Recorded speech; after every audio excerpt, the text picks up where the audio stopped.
Welcome to the Passive House podcast, brought to you by Passive House Accelerator, a catalyst for zero carbon building. For news, inspiration, and connections from all flavors of Passive House, check out passivehouseaccelerator.com. Sign up to receive regular updates about events, get your technical questions answered, and contribute to the community forum. There's loads of free information for experienced professionals and people just starting out on their Passive House journey. We hope to see you at one of our construction, tech, or weekly Global Passive House Showcase webinars. In the meantime, here's this week's Passive House podcast.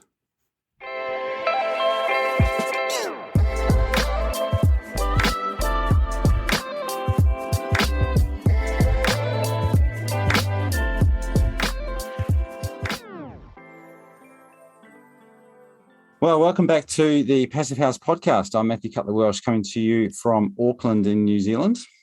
And I'm Zack Semke, coming to you from Seattle, Washington. How's it going, Zack? It's going well. How are you, Matthew?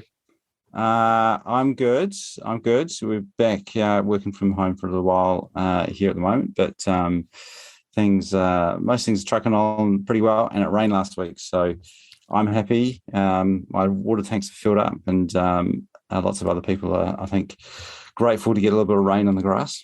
Yeah, that's good. You're in summer, in the thick of summer. It's pretty warm. Yeah, it's we're getting up around some high 20 degrees Celsius, which is getting up there. Yeah, wow. We've had 4 days of no rain in Seattle, I think, which has been really exciting for everybody. So it's good. Life is down there. Life is good. Yeah. Awesome. All right. Well, we got a great interview with a pretty familiar couple of voices on the Passive House Accelerator. They've both appeared in previous videos and events online. But before we get into that, let's thank our sponsors. Yes, indeed. So our founding sponsors are 475 High Performance Building Supply, Baxt Ingwe Architects, Glavel Foam Glass Gravel, Minutair All-in-One HVAC and Dehumidification Units, Mitsubishi Electric Train HVAC US, Partel, Rockwool North America, Stocorp, and Zola Windows. Our champion sponsors are Icon Windows and Doors, Proseco, and SIGA, and our stakeholder partner is NYSERDA, the New York State Energy Research and Development Authority. So big thanks to our sponsors for making the podcast possible. I just had a thought about air conditioning because there's been a lot of discussion about air conditioning here at the moment because it's warm in the middle of summer. But it's often talked about with ventilation, and we're getting lots of articles about ventilation at the moment, about schools in particular, as school kids go back, and some teachers getting monitors, air quality monitors in their classrooms, which is great. And I've read a couple of articles now in just the media that say one of the benefits of a monitor is that it can send an alarm, and if it's getting a bit stuffy, if the CO2 is getting too high, they can open a window or turn on the air conditioning. And immediately I thought, no, that's not going to work, because typically what we're talking about with air conditioning is split systems, mini splits, or not big ducted air conditioning systems. And it just reminds me of so many misconceptions out there that and one of them being that air conditioning has ventilation in it, right? And instead of just moving air around inside. Right. Yeah. Just hearing those our supporters and sponsors just makes me realize again how much we need to educate the general public, and not just provide these great products, but also teach people how to use them and what works and what doesn't work and what's actually going on. We have a real challenge with getting real ventilation installed into our buildings. Retrofitting is a challenge, but also educating people on what ventilation actually is, and why you need mechanical ventilation usually. Hear, hear. Yeah, and that's passive house well done will fix that problem. And COVID is at least bringing these. I guess it's exposing our misconceptions, as that article demonstrates. Well, there's that as well. Communication of science, but it is also explicitly raising people's awareness of the importance of fresh air supply and ventilation and indoor air quality, and the fact that kids in particular, spending hours in a closed space together, which you can do safely if you design it and operate it correctly. Exactly. Anyway, bit of a tangent, but let's get into this week's interview. Who have we got? We have Juhee Lee-Hartford and James Hartford on. They're with River Architects, based in the Hudson Valley in New York. A really beautiful area. That's what FIASCon, the FIAS conference that happened a couple months ago, took place in Terrytown, which is very close to where James and Juhee practice. You mentioned they've been on the program before. James recently, I think September 28th of 2021, was on Construction Tech talking about building passive house during supply and labor shortages. And Juhee and James were both on early on in the happy hour, so August 26th back in 2020, presenting about their really cool historic passive house retrofit of their office. And in Cold Spring, New York. It's this historic laundry that has been transformed into a FIAS certified retrofit. So really cool project. There's also a candy shop and a hot dog stand. Right. Among other things. Yeah, that's right. It's had an interesting history, and it's been around for, I don't know how long. It dates back to 1870. So 150 year old building. Which is pretty cool. So, James and Juhee and their practice at River Architects, they've really become leaders in passive house design and beautiful buildings that perform exceptionally well.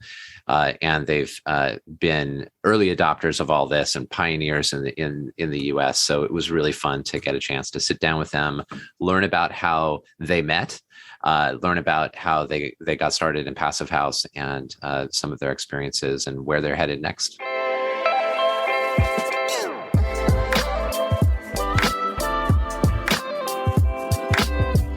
Well, I have Juhee Lee-Hartford and James Hartford here with River Architects. I'm so excited to get the chance to sit down and interview you. Welcome to the Passive House Podcast. Excellent. Thanks. Thank you, Zach. Absolutely. So Juhee, you're managing partner of River Architects, and James, your technical partner. Can you both share how you connected and how the firm got started? Well, Juhee, you just had the recent recollection, so do you want to go? Let's see.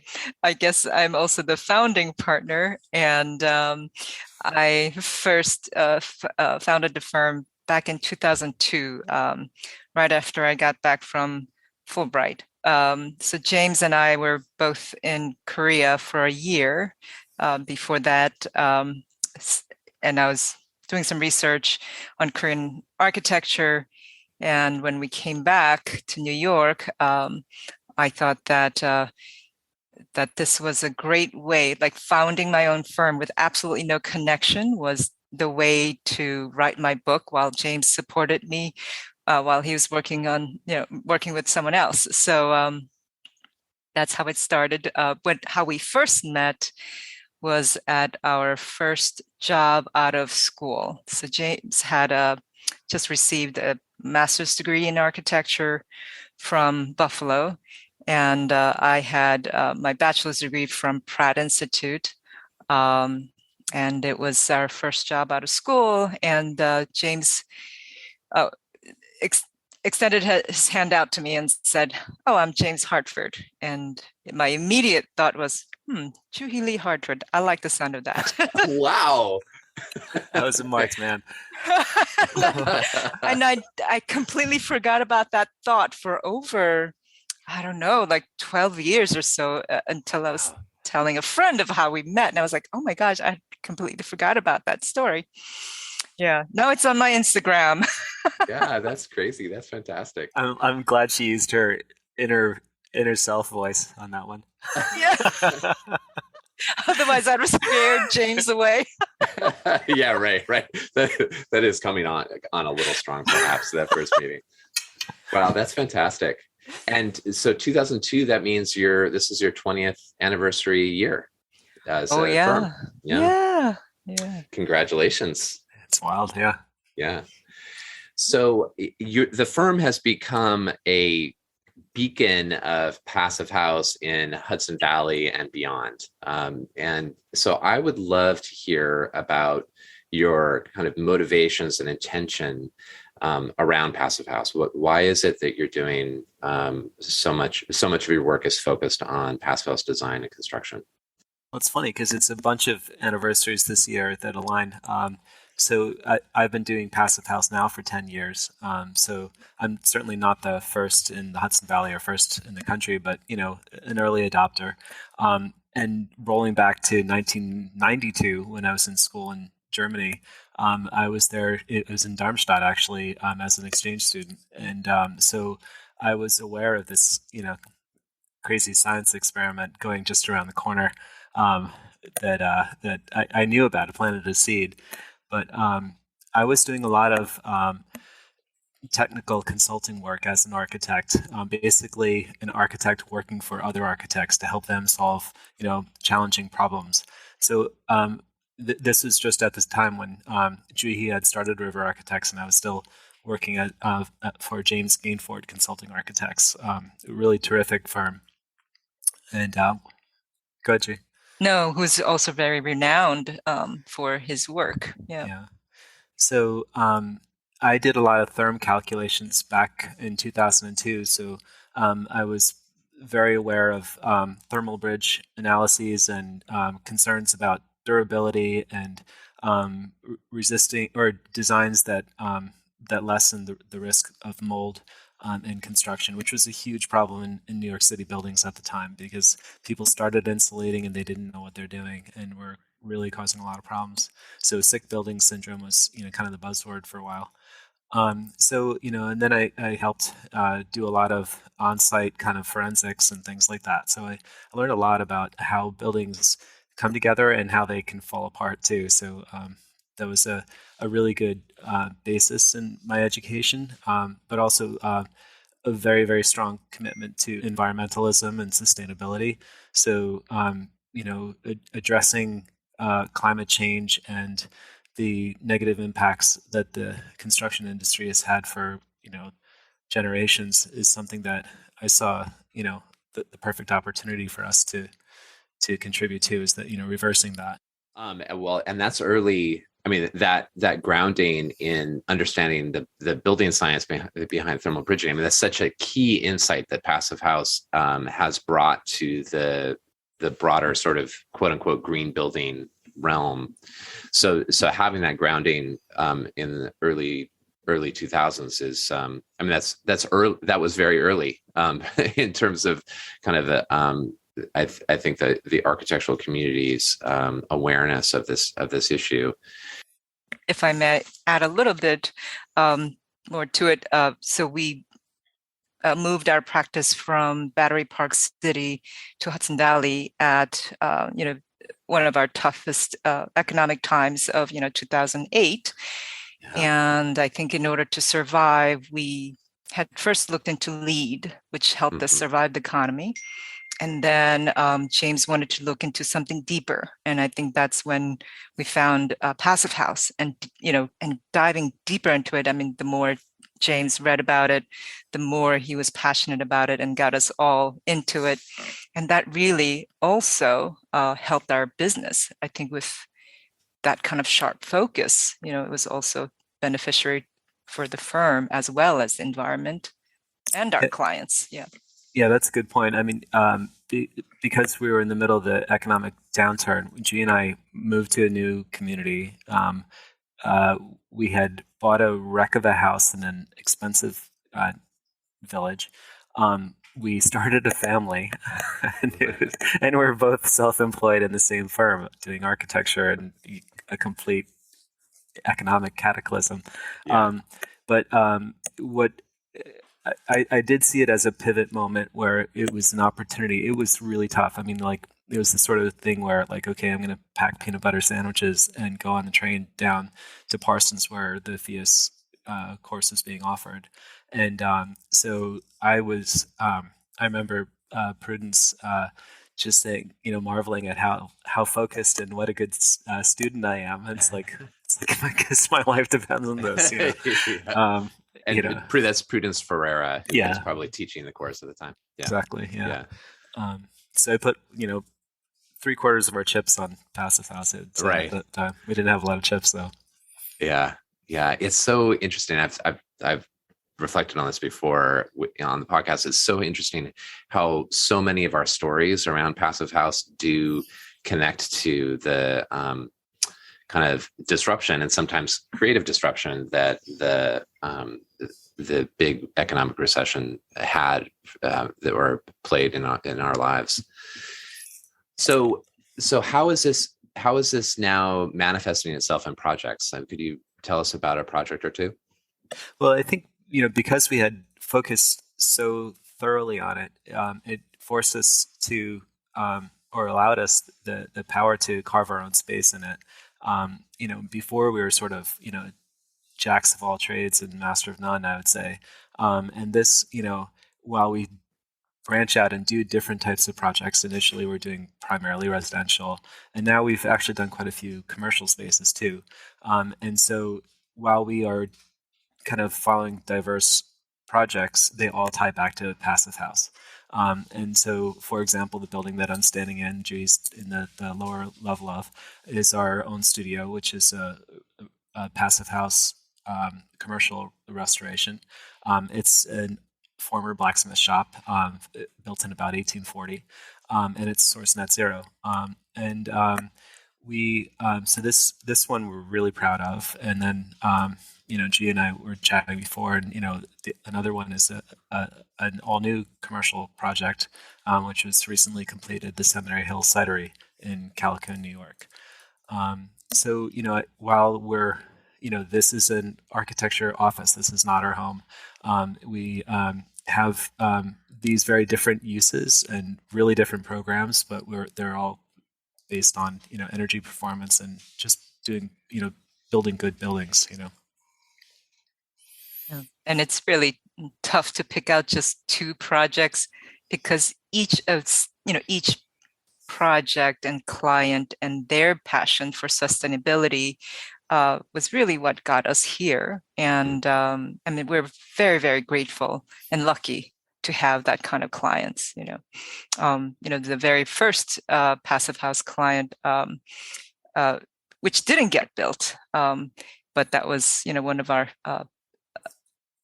I guess dip in the water, and then then the next client's like, oh, why would I build any other way, and everybody was just like, this is no brainer, and they were just as passionate about it.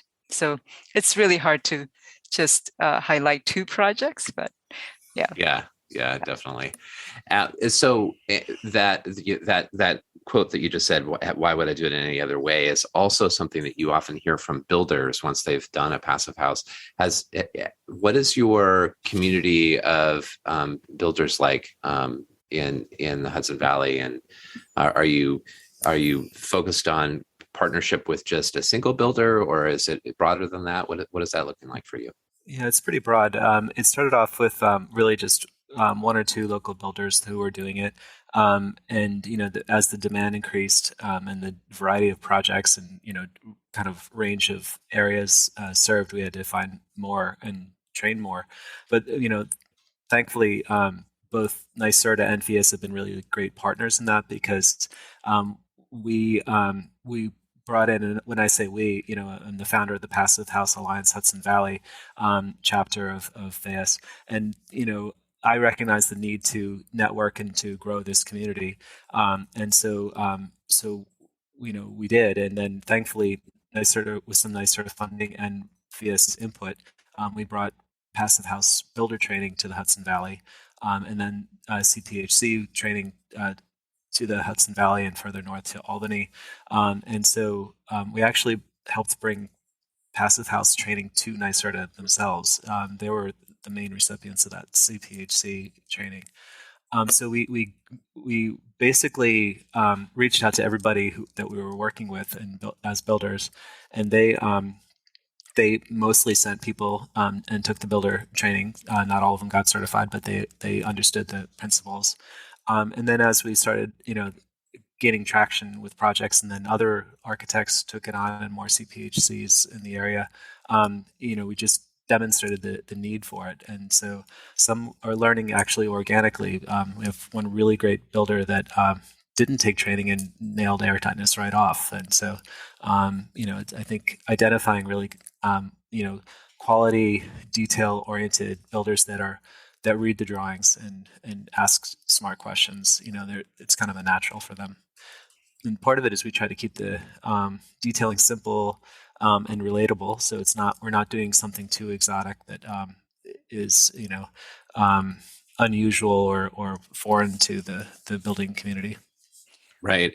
So you're both showing proof of concept in the projects that you're doing in the Hudson Valley, but what you're describing is helping to create the passive house ecosystem of practitioners and then the connection to NYSERDA, the New York State Energy Research and Development Authority.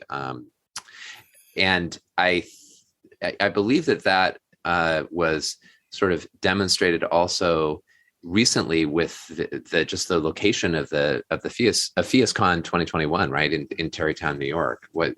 There was some sort of connection with the location of that conference and the work of the Hudson Valley chapter, right? Yeah, NYSERDA is a big sponsor of that, and they recognize us, the Hudson Valley chapter, as a key connection for that. So while NYSERDA provided funding, they also recommended the location because they saw it as a really good kind of a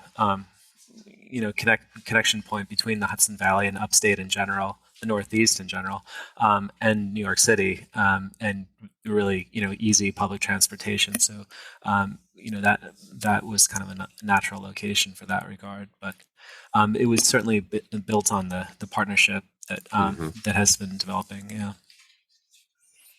And while we were still talking about the builders, may I just give out two builders that we admire greatly? So we've had a very wide range of experience with builders and passive house projects. One builder that first we worked with, he was certified and he had all the great intentions, but it was tough. It was a tough execution.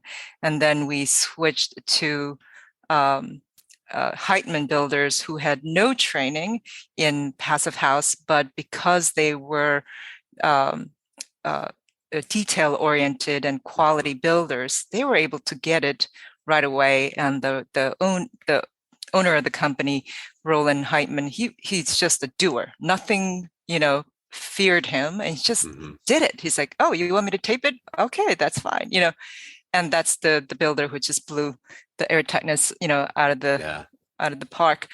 And I also want to give shout out to Baxter in Poughkeepsie, who went through, painstaking ways of, trying to achieve the very first certified cidery, for passive house standard. And they learned a lot with us, and they were very patient, and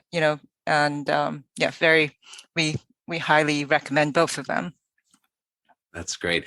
The builders who are really passionate about craft, I've seen this firsthand because I was introduced to passive house when I worked for the builder Hammer in Hand. that was just, really, really passionate about craft. Builders who are passionate about craft, I think, are really drawn to Passive House, because it's about better construction, better building, it's about, insights around thermal bridging and understanding how to create structures that are going to last 100 years or longer, instead of the race to the bottom approach to construction that some other builders can do. So yes, it's cool to see that. Oh, and Michael Robinson, another builder who worked with us on our office building. Now he's of course certified Passive House builder, plus he now has his own Passive House in Newburgh. Nice. Winner of the NYSERDA Buildings of Excellence competition. So long story short, after he worked with us, he said, I could never go back, Right. And what's so fascinating about the builders, I mean, there are builders who are really passionate about Passive House, but afraid of execution, afraid of the labor, afraid of a lot of things. And then there are builders who have never heard of Passive House, like Roland Heitman, just dive right into it and just gets it done, so that's what really amazed me, like how the mindset of the leader of the company can really make a huge difference. I think also willingness to invest, it's a learning thing, and it's always disappointing when you have someone who starts off expecting to make the same profit margins on every job, and not willing to invest in their growth and their education, so you may not make as much money off of your first Passive House or 3, whatever, but it's something that you need to learn and invest in. You can't expect someone to pay for your mistakes and your learning curve, so it's really just finding people who are willing to invest in their own future and training. Yeah. And speaking, No, go ahead, please. No, speaking of learning curve, we would be embarrassed to show our timesheet to our Seminary Hill client, because oh my goodness, we put in a lot of hours. You ate some hours. Oh yeah. Yeah. Well, and speaking of learning, how do you see your practice evolving? I mean, after these, years of Passive House, whether that has to do with, new design insights around Passive House, or more generally the connection of buildings with climate action and with climate resilience. What is changing for you in the way that you approach your work? Well, we're still working, kind of with the concept that we're all of our work is Passive House, whether it's going for certification or not. We're doing, we're technical consultants actually available through NYSERDA. So that we're kind of sort of hired guns that can be brought in for projects. And that has led to, we're designing the renovation and expansion of a town hall in the town of Bethel, New York. So it's the home of the original Woodstock.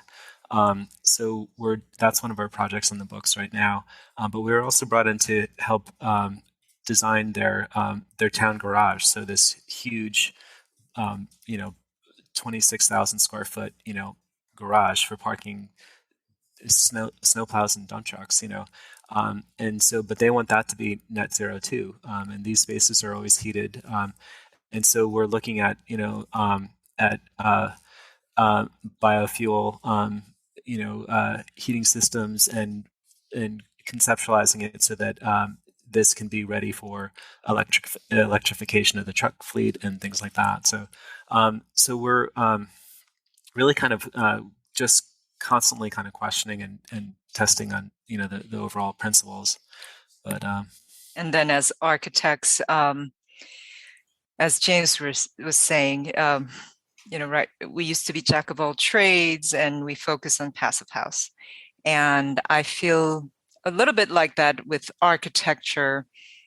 We are really good at adjusting ourselves to any style. We can make almost anything look great, which is also amazing fact about Passive House. It can be applied to any style. So for me and for our practice, I would love to, figure out what our architectural voice is that is rooted in Passive House and net zero sustainability, but also has a voice, a design voice. So that's something personal that I would like to pursue in near future. Yeah, well, I mean, I think we see that in your work already. Yeah, but you. very, very important, and an exciting truth about Passive House, that allows you, that there's that flexibility to do good design. Right. Yes. Right. Yes, and what's also very exciting, near future project, which I don't think we're ready to announce yet, but we will be consulting to several cities in New York State. And one of my colleagues in a planning firm said, "Oh, Juhee, I heard this project is coming down your pike and you'll be consulting to such and such city. I want to put my theater project in front of you before you get to visit." Nice. Yeah. So I think we will be seeing a very diverse typology, types of buildings as we do this near future project. Right. Well, and you just did the cidery too. So I've also heard you talk about the connection, and you've been mentioning net zero a couple of times. I've heard you talk about the connection between buildings and the grid, and this clean energy transition that we're all hoping to see happen as fast as possible. So how are you thinking about that as you design your work? We recognize the need for the grid evolving to the microgrid model, but also the Northeast has old infrastructure and a lot of power outages, some pretty harsh weather as well. So it's very common for buildings to have a backup generator. So rather than going with a backup generator, we're encouraging our clients, and this is already happening, to go with battery storage systems and combine that with the power transfer switch and solar, so that they have a standby power system that's always ready without fossil fuels.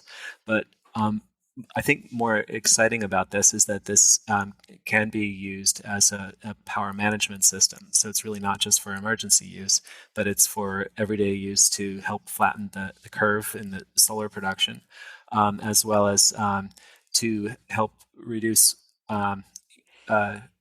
demand when the sun's down. So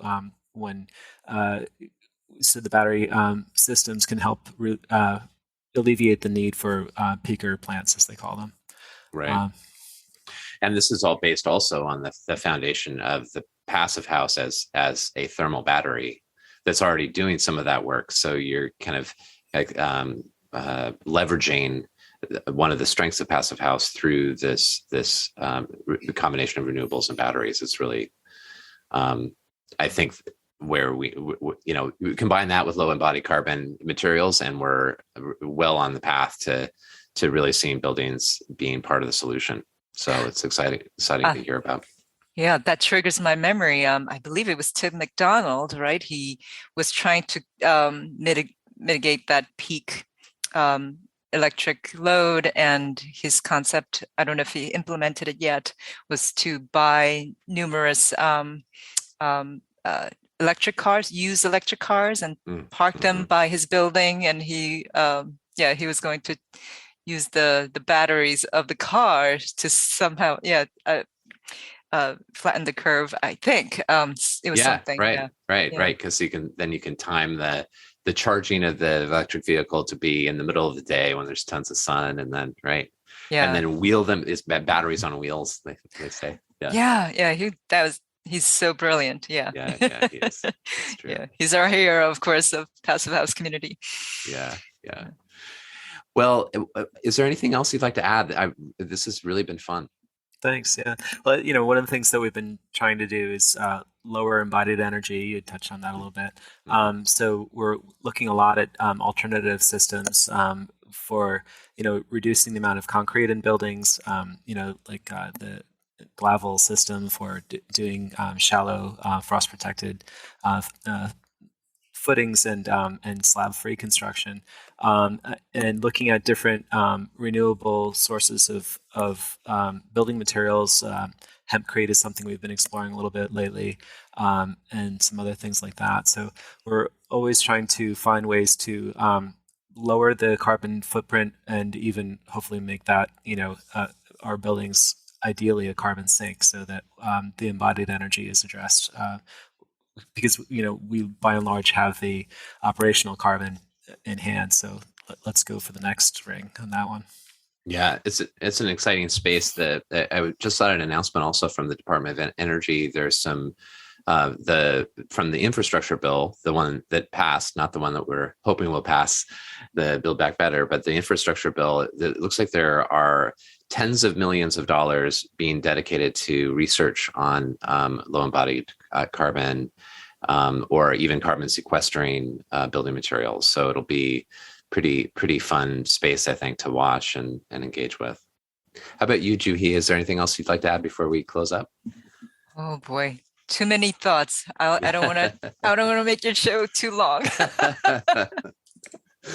No, well, thank you. I mean, I'm a huge admirer of the work that you're both doing, and really enjoyed having a chance to chat with you here on the podcast. So thanks. Oh, we're so honored. Thank you so much. Thank you. Great to see you, Zach.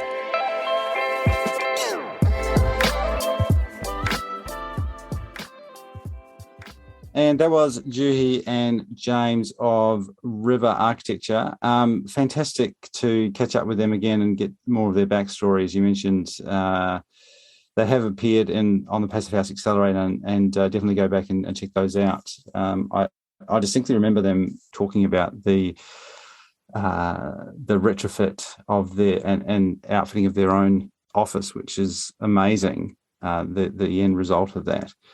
But also their website now, they've got some stunning images of the projects that they worked on.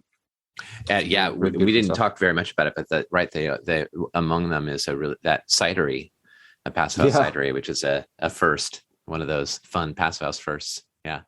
What did you think? Some really great stuff in there.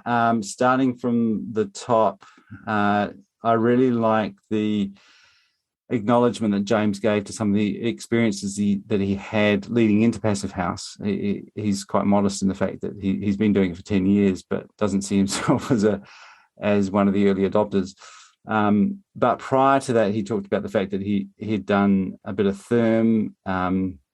He'd also had experience of the impact of adding insulation into buildings, trying to make them more energy efficient, but what the damage potentially that caused a building. And I am sensitive to that because I've experienced that myself, working for a short time as a building surveyor and being able to do destructive testing of buildings, so taking panels off cladding off the outside, or cutting holes in around windowsills of buildings that are 10 years old or maybe slightly older, maybe not that old, and seeing how much mold is growing on the inside and where that mold's growing or where the water damage has occurred.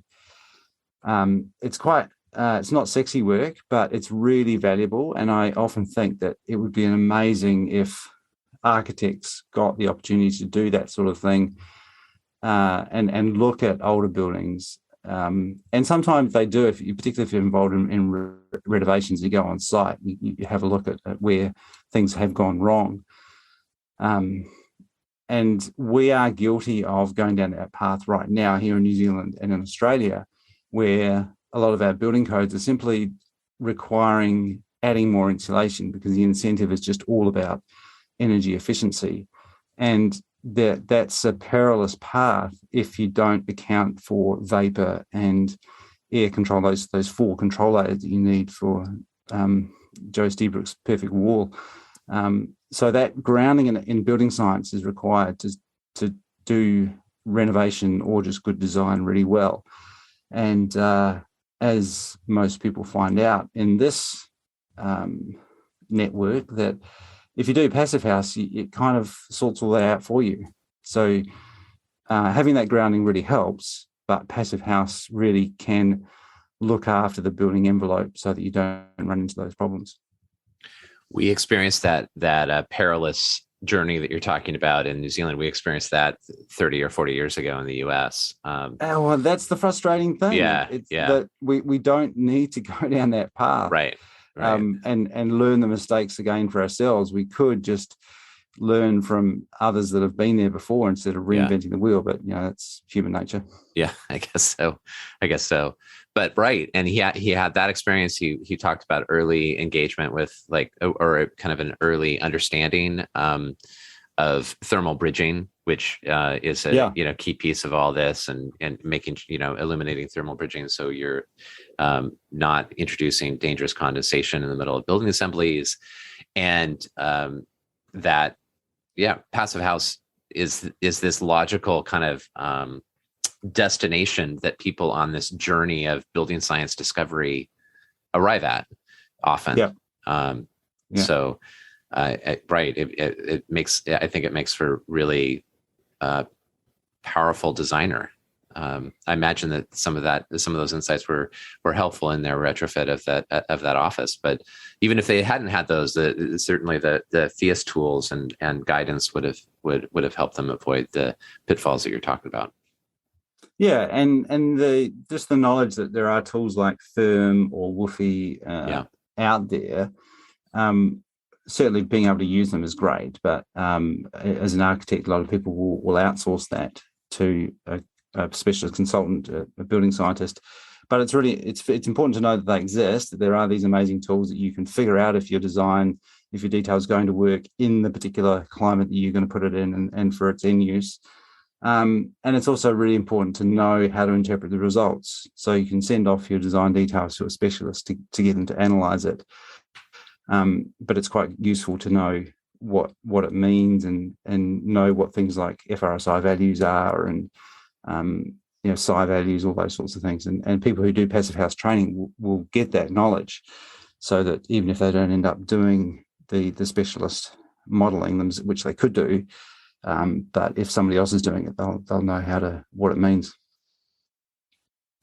Another parallel to the moment that we find ourselves in now, in terms of disruption of pretty much everything, because of COVID and people changing the way they're working, a lot of people that we've had on this show have talked about 2008 and financial crisis and how that impacted them in their journey towards where they are today. And that was true for James and Juhee as well, and how they sort of pivoted around that time, and it was sort of throwing all their chips in with passive house, and how that's now paid off. But there was a bit of an incentive there that they kind of had to make something work.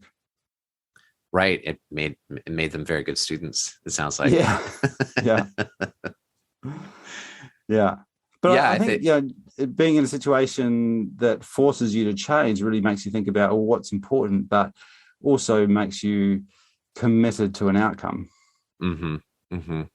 And you were reflecting before we started the interview or the session here. You were reflecting about how that is connected. I mean, we're going through a similar disruption, or actually a completely different disruption, but certainly a very disruptive time with COVID and lockdowns. And we already were just talking about the impact that's having on people's awareness of the importance of ventilation and buildings.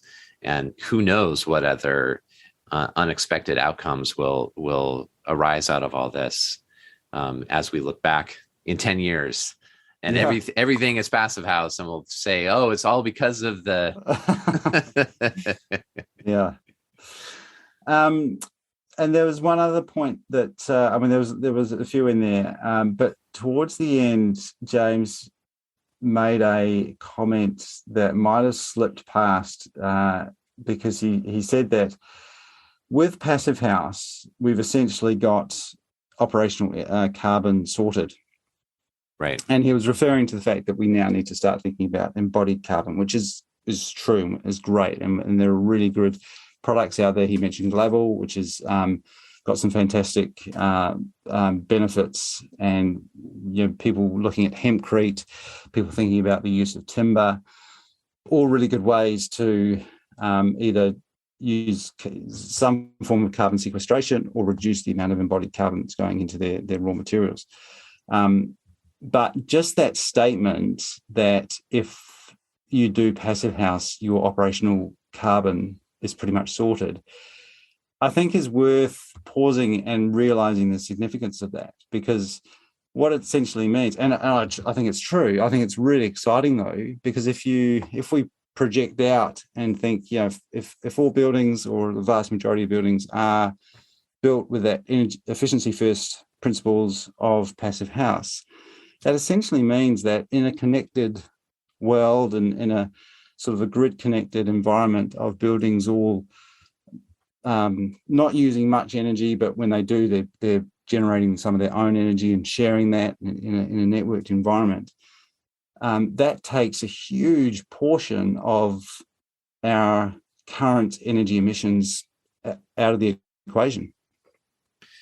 Right. And if you electrify everything in combination with that, and we see energy grids get cleaner and cleaner, then it is sorted. And I think that one thing that's important to emphasize is that as we do that, as we drive energy loads to very, very low levels from our buildings, which are a huge portion, currently have a huge impact on the energy grid, that means that the load flattens every day, right? We're flattening the curve of load every day. We're flattening it every season as well.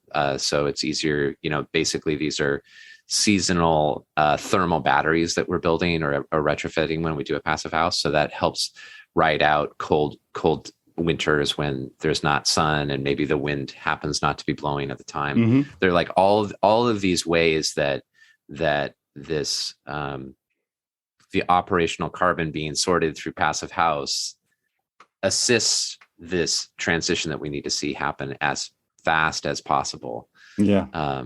And so then it's cool to hear about. Then he's like, all right, we're making connections with, also adding a battery power and solar panels and all that stuff. But then what's the next challenge? And seeing that embodied carbon is something they really want to dial in as well. Nice.